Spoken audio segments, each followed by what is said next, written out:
Hi there, I'm Sarah Jarvis, Lead Instructor Trainer with Merrithew, and today I'm going to talk to you about the differences between the mini stability balls that we have here. There are multiple purposes for the mini balls. They can either be used as a workout prop or a self-massage tool.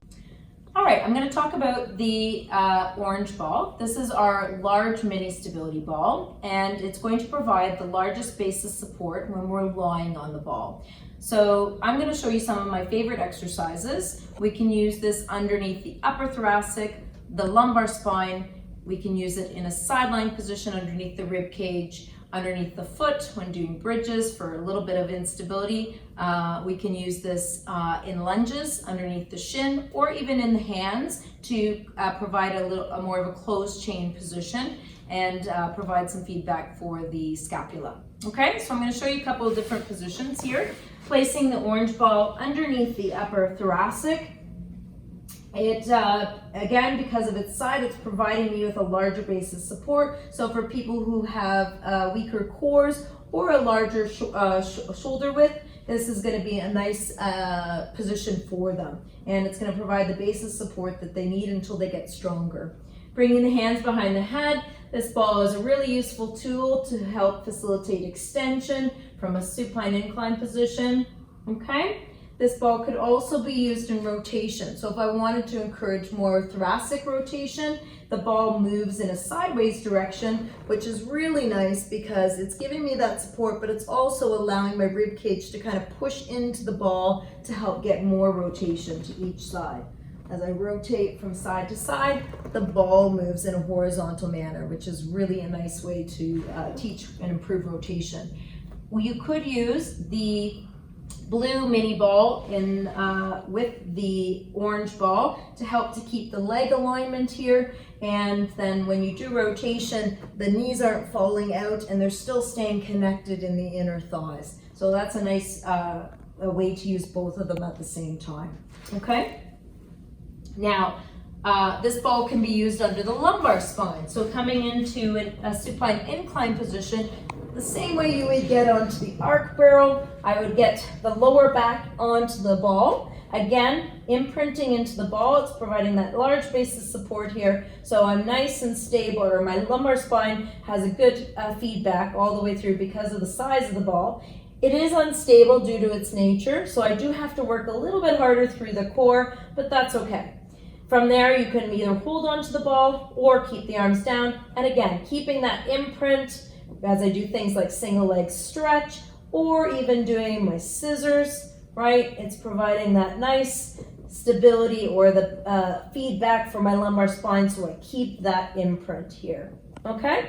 Bending the knees, I inch the ball out, lifting the hip, and then coming into a neutral position, ready to put the ball underneath my foot.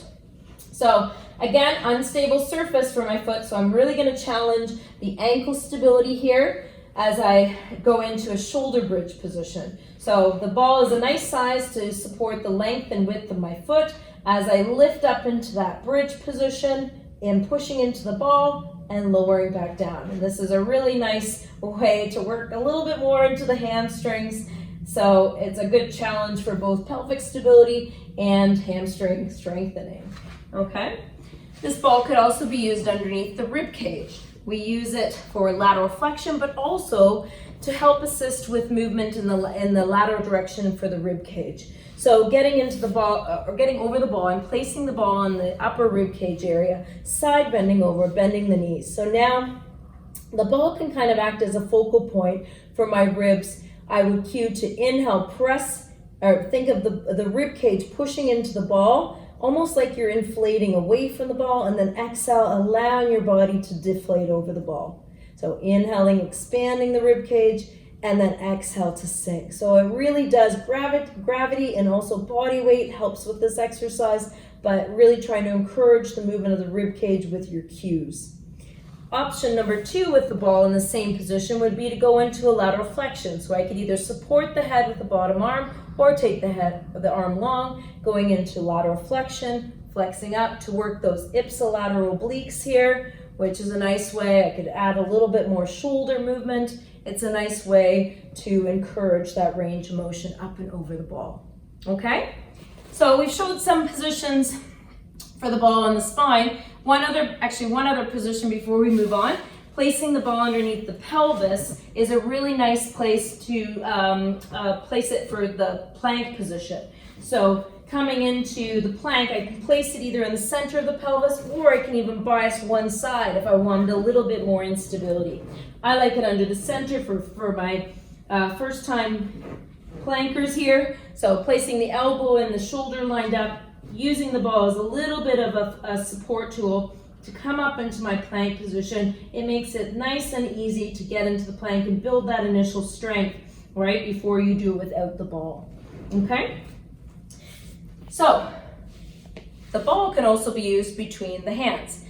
Nice size ball to keep the arms shoulder width, so I can do some rotational stuff with the hands around the ball. I can also reach the arms up to the ceiling. I could do legs wide, doing maybe even a side bending position here. It's giving me that nice connection into the hands, which closes the chain a little bit, provides some nice feedback for the scapula.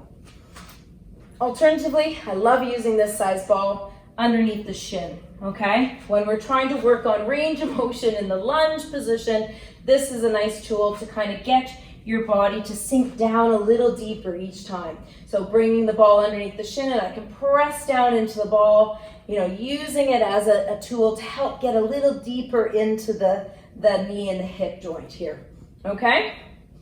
So those are my favorite ways to use the large mini stability ball.